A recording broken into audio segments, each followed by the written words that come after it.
Ini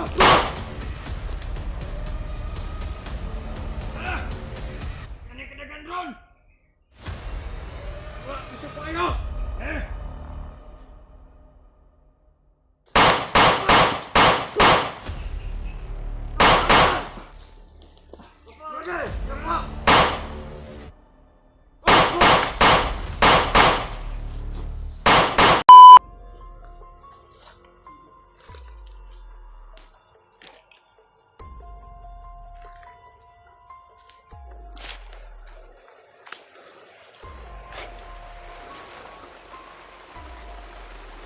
Galaw ka.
Muntik ako ng sniper.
Grabe.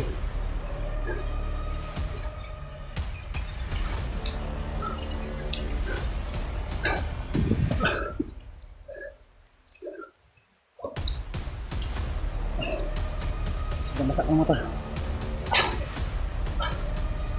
Sudah lakas ng ulan.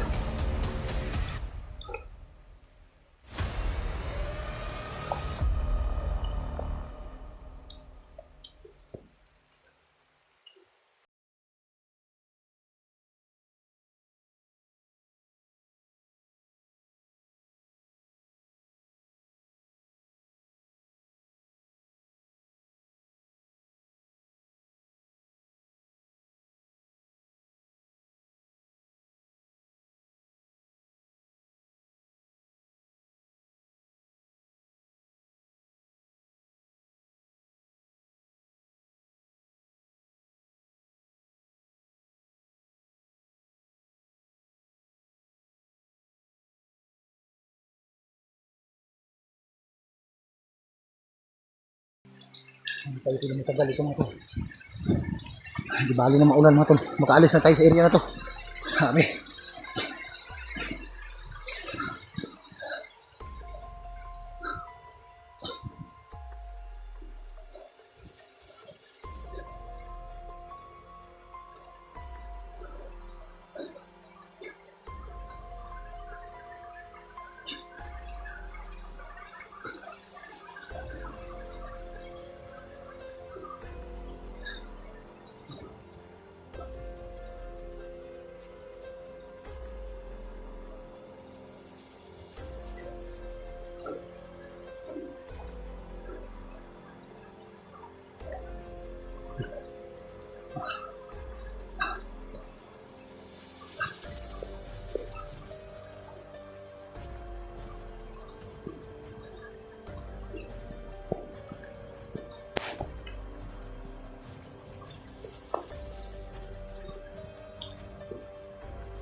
Mga tol, pakishare ng aking video mga tol sa aking mga kasama para malaman nila yung mga nalaman ko din dito sa area ito na yung mga bandido lahat ng daanan namin ay inaabangan nila dahil na-monitor na nila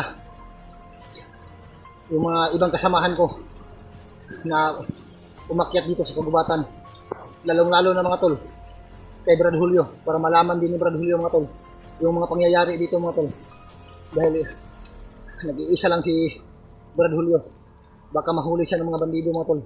Dahil sobrang dami ng mga bandido na daanan ko mga tol. Isang hukbo yung nadaanan ko mga tol. Pero iniiwasan ko lang. Pero yung iba nakita nila ako. Pinahabol nila ako mga tol. Buti na lang eh. Nakapagtago ako kaagad mga tol.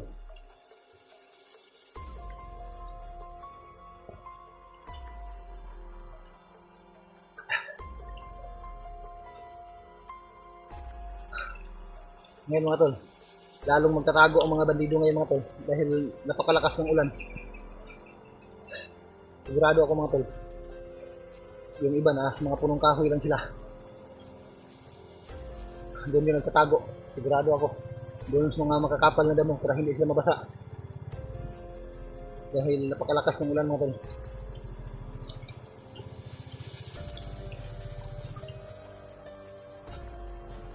Grabe. Halos sniper ng gamit ng mga bandido mga tol. Malayo ka pa lang mga tol. Pinaputukan ka na. Hindi lang yun. May mga malalakas din silang mga armas mga tol. Malalaking kalibre ng mga baril. At ang lalakas ng mga baril nila mga tol. Grabe. Sobrang layo na talaga yung natakbuhan ko mga tol. Kaninang umaga pa ako dito mga tol. Hindi ko pa rin natagpuan si Brad Julio.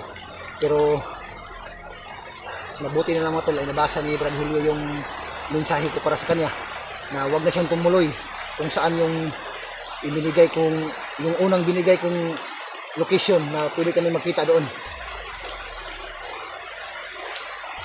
Yung pangalawang mensahe ko sa kanya para doon kami magkita. Dahil yung unang location, may mga bandido na kaabang doon.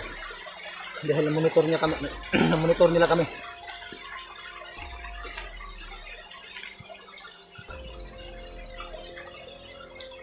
So, huwag kayong mag-alala mga tol. Kahit mag-isa lang ako mga tol. Pagsikapan ko na hindi ako mahuli ng mga bandido. Kung hindi man tayo papalarin, pero hindi pa rin ako papayag mga tol. Hindi ako magpapahuli. Tatabla talaga ako mga tol. Sa sitwasyon ko ngayon, napakahirap. Kung ano mang dumating sa akin, ano mang oras, ay hindi ako papayag na madisgrasya na ganun-ganun lang. Lalaban pa rin ako mga tol. Hindi ako papayag na mahawakan nila ako. Kahit backplace man lang. Lalaban pa rin ako mga tol. Ang pinag-alala ko lang, si Brad Julio. Dahil itong area ito, dito papunta si Brad Julio mga tol. Napakadelikado dito mga tol. Napakaraming mga nakadeploy. May mga bagong dumating pa nga, nakamotor. Basa na yung cellphone ko.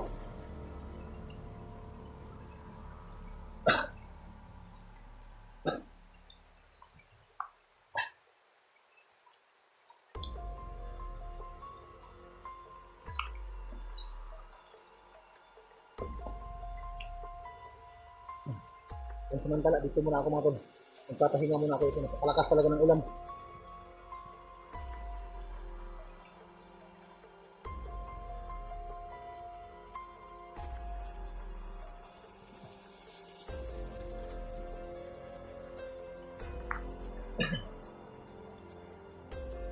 Kagabi mga tol, umakyat ako doon sa punong kahoy. May nakita akong mga bandido na dumaan sa ilalim doon sa pinagpahingahan ko. Pero hindi na ako nakikita mga tol dahil napaka taas ng punong kahoy na yung inakyat ko. Tapos napaka kapal ng mga dahon. Kaya mahirapan nga akong makita doon. Kahit magamit ko sila ng flashlight, hindi na talaga ako makikita dahil doon lang ako nakaduyan doon sa taas ng punong kahoy. May duyan kasi akong dala. Gabi-gabi, doon ako nagpapahinga. So minsan, depende na sa area. Dahil kagabi may nakita ako dumaan talaga mga tol. Dami nila tol. Sobrang dami talaga nila. Hindi ko lang nakuna ng video. Dahil kung i-open ko yung lights ng aking cellphone ay delikado. Talagang makikita nila ako mga tol. Sinubukan ko namang videohan mga tol pero ayaw pa rin makita mga tol dahil napakadilim. Maliban lang siguro kung gumamit ako ng flashlight ng aking cellphone, makikita sila pero ang problema, nahalata nila ako kung nandun ako sa taas. Dahil lumiliwanag kasi yung ilaw ng cellphone mga tol. Kaya minabuti ko na lang na hindi ako mag-ilaw. So, grabe yung pinitiis ko dito. Pero hindi lang naman ako, pati yung mga kasama ko magtitiis din sila. Sana ligtas yung mga kasama ko sa pag-akyat nila dito mga tol. So pakiabot mga tol ng aking videos kanila para malaman din nila na gano'n ang mga pangyayari.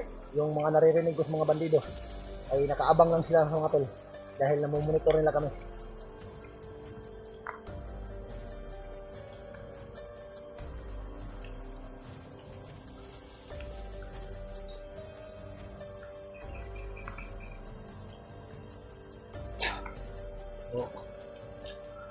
Ang tumigil na yung ulan. Dahan-dahan tayo.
Ayun mga tol, dumadapa lang sa damuhan mga tol. So hindi masyadong makita mga tol. Dahil napakakapal ng mga damo.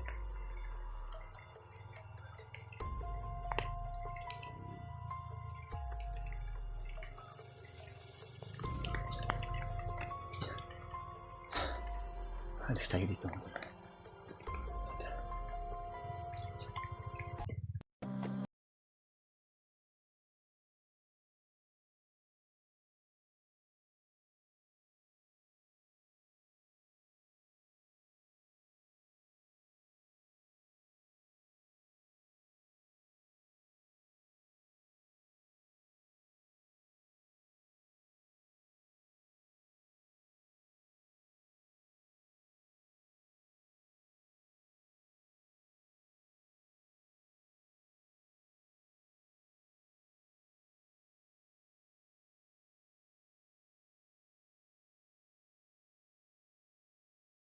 Hulyo dito sa kinaroroonan ko mga tol, dahil may mga isang grupong bandido.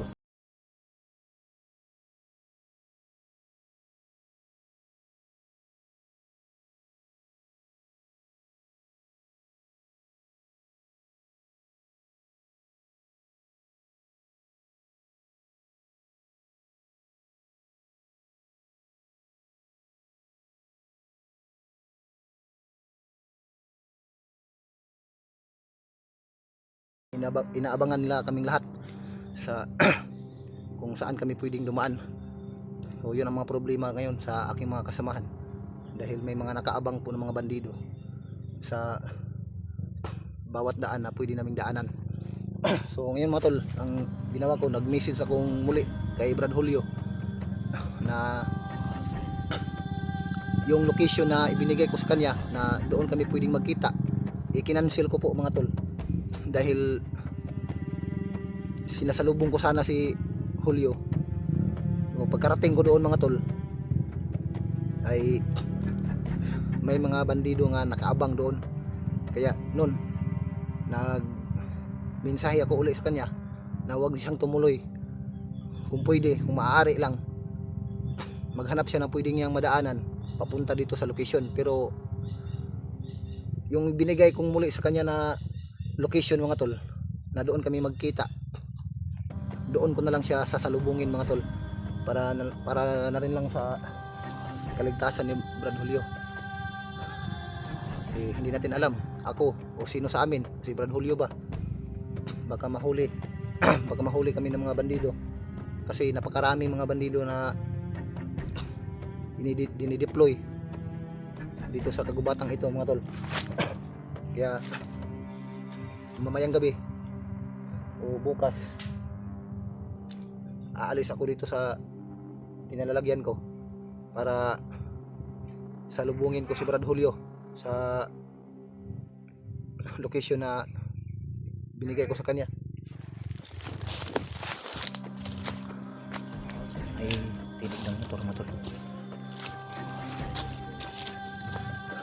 parang may umakyat mga tol, nag-deploy ng mga bandido.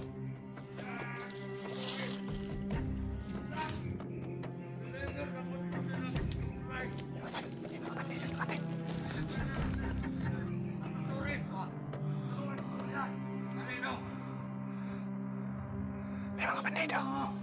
Nagsulpit ko sila sa dalan. Oh, kaya nakita sa monitor. Kaya kasi manaka tong vlogger, pang vlogger. Ganit na. Nandito si Juan nito. Ano na pagkakauban? Kaya niya na manaka na daw uman vlogger. Kasi kayo. Kailangan ka ng dalan. Kailangan manood. Papa manakan. Ano ito? Asam ka? Dari ako. Kuhan lang na ako. Magsulbay ka! Alerto ko. Ay, pag binulok na. Sige. Wala mo gusto. Uban-uban tang doa. Sige.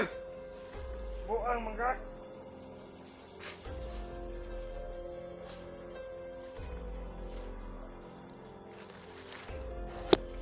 Buti na lang hindi nila ako nakita dito. Buti na nakapagtago ako kagad mga tol.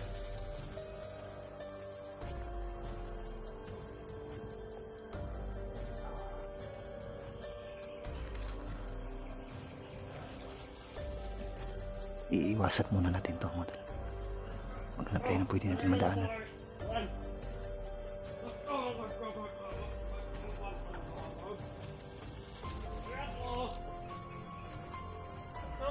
Eh, di ba na ako ang... Ano na eh? Sugay na tayo kalasangan. Yung buwatan eh. Natanang. Ada kagahit na rin. Gitara. Huwag na lain. Sama na yung bandido. Hey, lento mo na. Ano din ay mga kuha ka? Sige, paminaw na maglama sa radyo. Ano?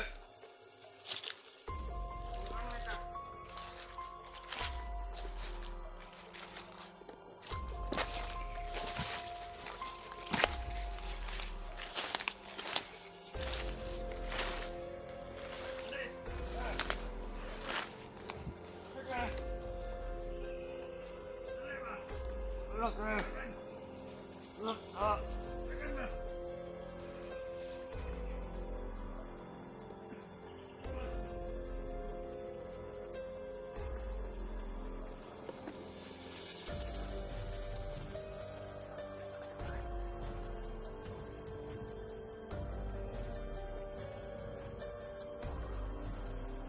May nagro-ronda pala dito ng mga bandito.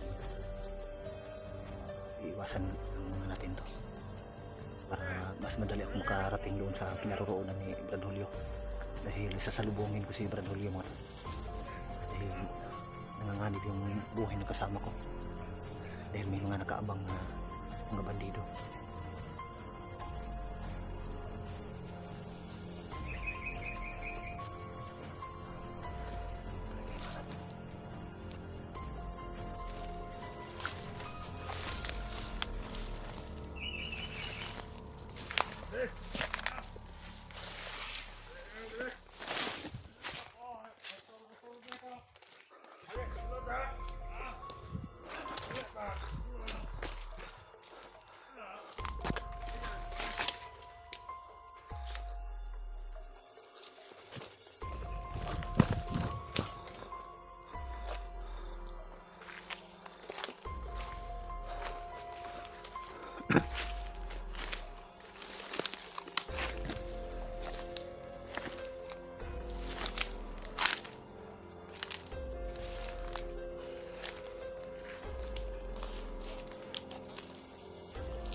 Daming bandido sa kapaligid mga to.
Tulog naman ka.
silang mga inilagay dito mga tol. At yun, narinig ko mismo sa kanilang mga bibig na nakita daw sa kanilang mga monitor lahat kami, lalong lalo na yung mga kasama ko na ipaakyat pa lang dito, at yung mga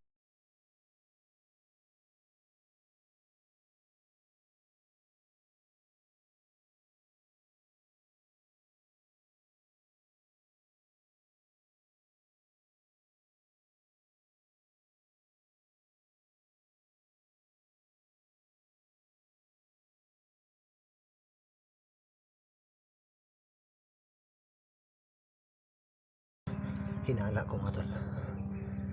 Kaya kailangan talaga nating mag dubling ingat dito mga tol, dahil kumpirmado ko na ngayon.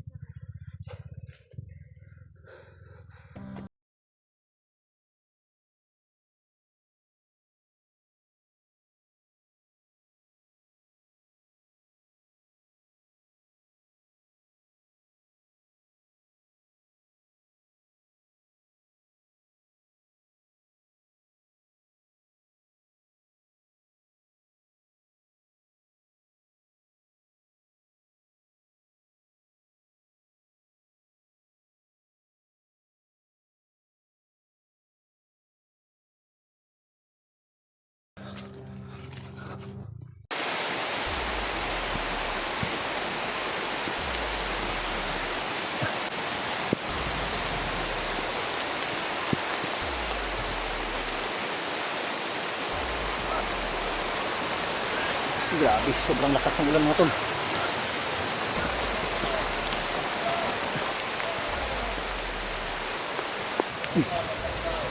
Nandito.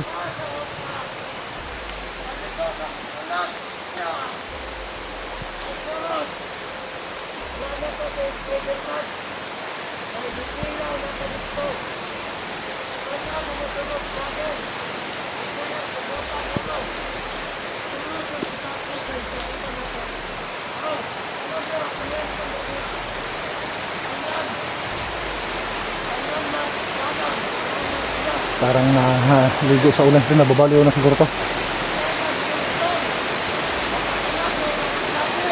Mga kasama pala siya.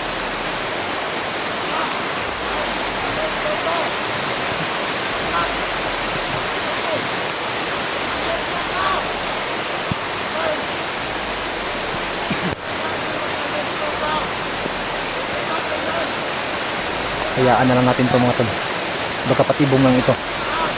Parang may kinakausap siya. O naligo kaya ito ng ulan siguro.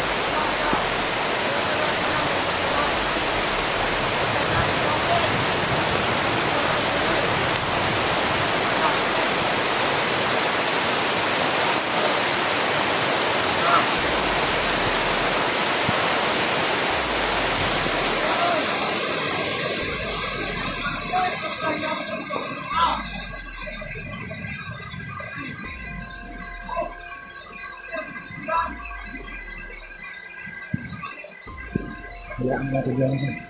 Pero sobrang lakas ng ulan ito.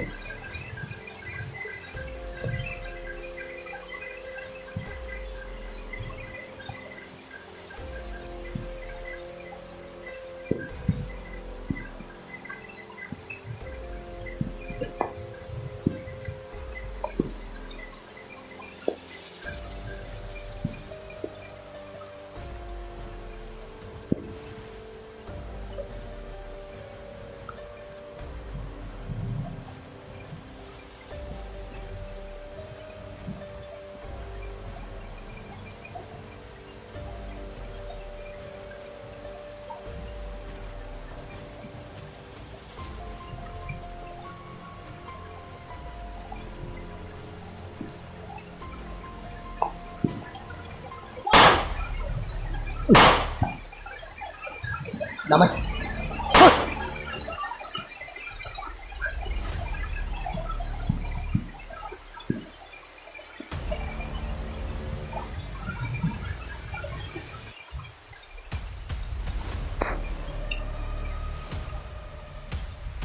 May nakaabang na to. Yun.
Grabe, ang lakas nun. Halos di tumatabla ng bala.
Napay ng mga silungan. Hindi ko mabasa yung mga damit natin dala.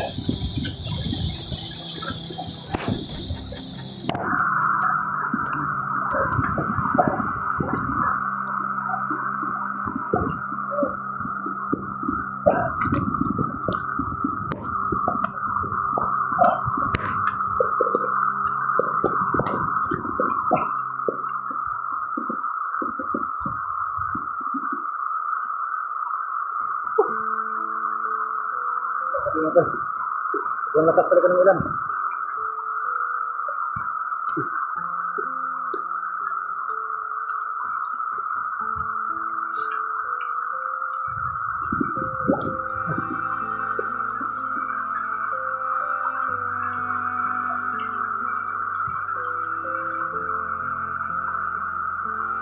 Kailangan yung mga magpahinga na tol. Dahil hindi natin nakikita yung mga kalaban na tol. Dahil yung ulan na, grabe. Biglang lakas talaga mga tol. Yung mga, yung na-infiltrate kanina na sniper mga tol. Napakalakas mga tol.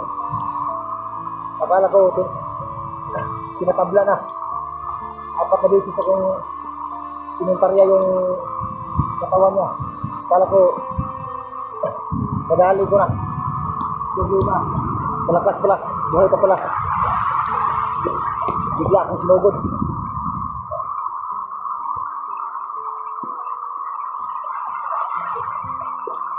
Bigla napatin ko lang pala. Napakalakas pa ng hangin. Basa na yung gamit ko. Siguro kung ito pa. Para hindi kang basa.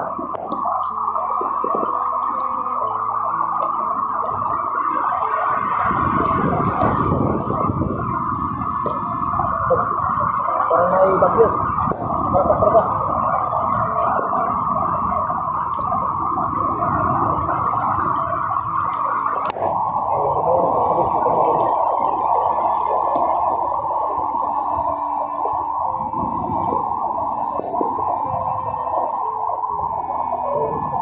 Lalabas ako dito mga tol.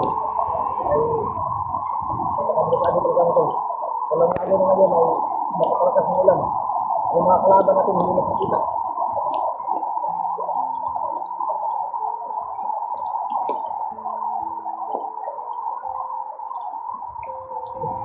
Kailangan hindi mo nang itapo yung bag mga tol. Kaya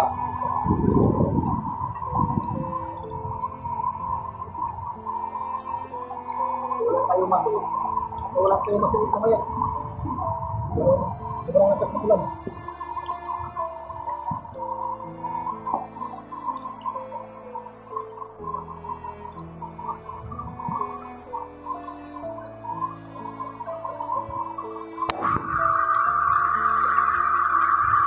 Kahit malakas na ulan natin.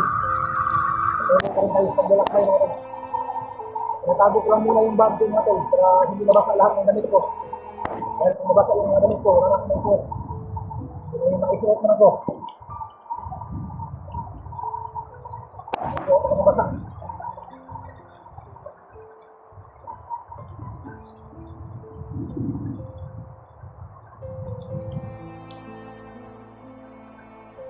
Ano tayong palakang ito? Basta sa pag-ulan.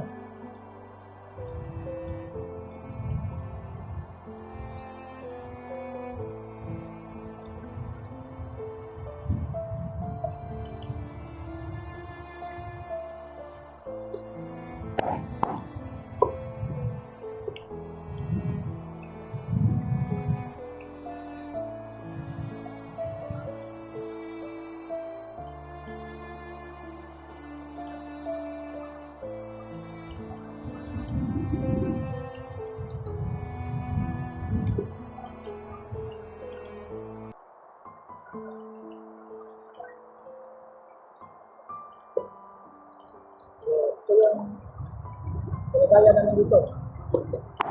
May kapilan. Init. Patuloy pa rin kami sa paglalakbay mga tol. Para maligas ng mga kasama natin dito. So, patuloy pa rin sa paglalakbay mga tol. Hinahanap pa rin sa paglalakbay mga tol. Dito pa rin dito. Pero kung ito yung mga tol, saan ko binigay yung desisyon ni Brad Julio. Maraming kami yung mga nakita. So, doon ako po ngayon. Medyo huminto ang ulan. Alis na ako rito. Para padubunin ko si Brad Julio. Dahil yung unang lokisyon namin ay ito mga bandido. Dahil namumutor na lang kami.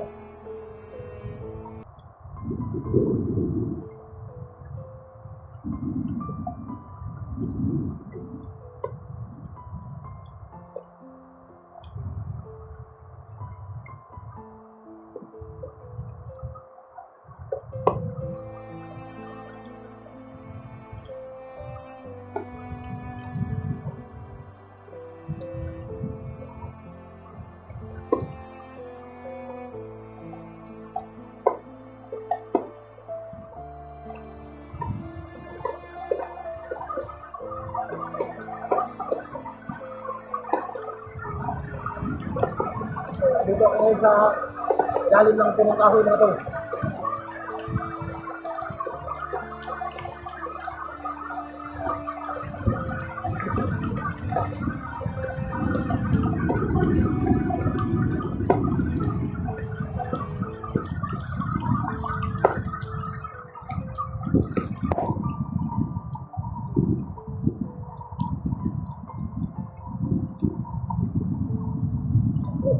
Lamig na.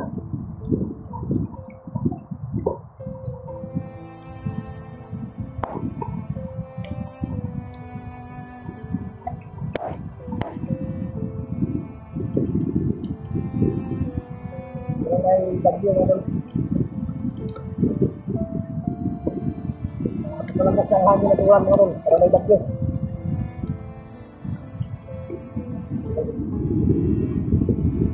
Habang malakas yung ulan, dito muna ako magtatago. Pagkatapos ito, aalis ko mga tol. Pag tumigil yung ulan, para lubungin ko na si Brad Julio. Hindi masyado madinig yung boses ko mga tol. Dahil hindi ko bukas ng ulan mga tol.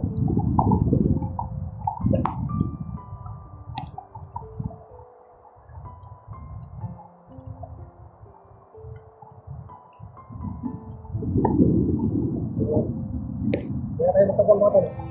So, makaabutan ako dito ng gabi. Mas mainam siguro kung dahan nga ako mga tol.